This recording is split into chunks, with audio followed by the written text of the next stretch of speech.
और महायुद्ध से जुड़ी बड़ी खबर है। ईरान अमेरिका युद्ध पर बड़ी बैठक, अरब इस्लामी देशों के विदेश मंत्रियों की बैठक।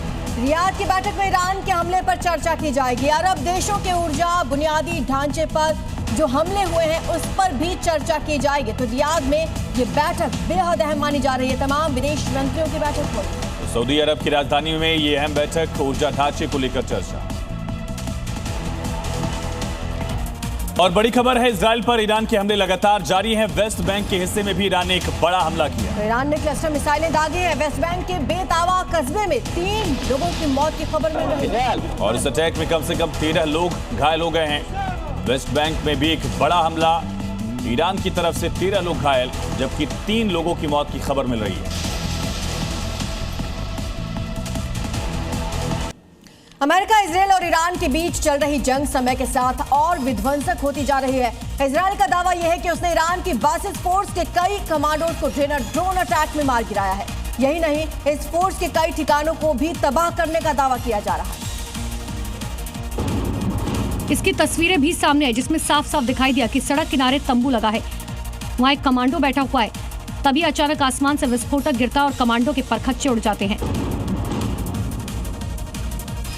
फुटपाथ पर खड़ी हुई कार हिल जाती है, आसपास धुआं फैल जाता है, चारों तरफ चीख पुकार मच जाती है। ईरान में इजराइल और अमेरिका चुन चुनकर बासिज फोर्स को निशाना बना रखे हैं। बड़ी सफाई से बासिज कमांडोज पर हमला बोल रहे हैं और अपने टारगेट को मिट्टी में मिला रखे हैं। राष्ट्रपति द्रौपदी मुर्मू आज अयोध्या दौरे पर रहेंगी, जहां वो राम जन्मभूमि मंदिर के अलग अलग जगहों पर दर्शन और आरती करेंगी।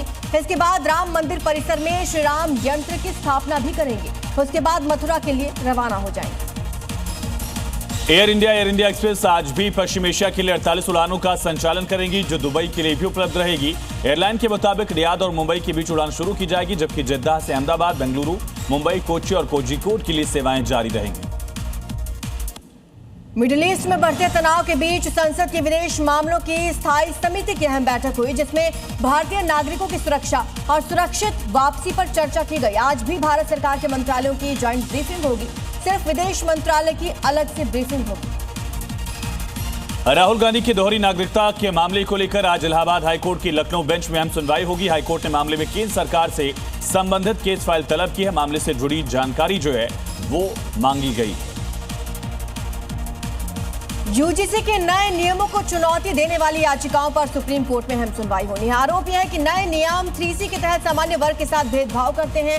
ये संविधान के खिलाफ है। मामले में आज सरकार अपना जवाब रखेगी।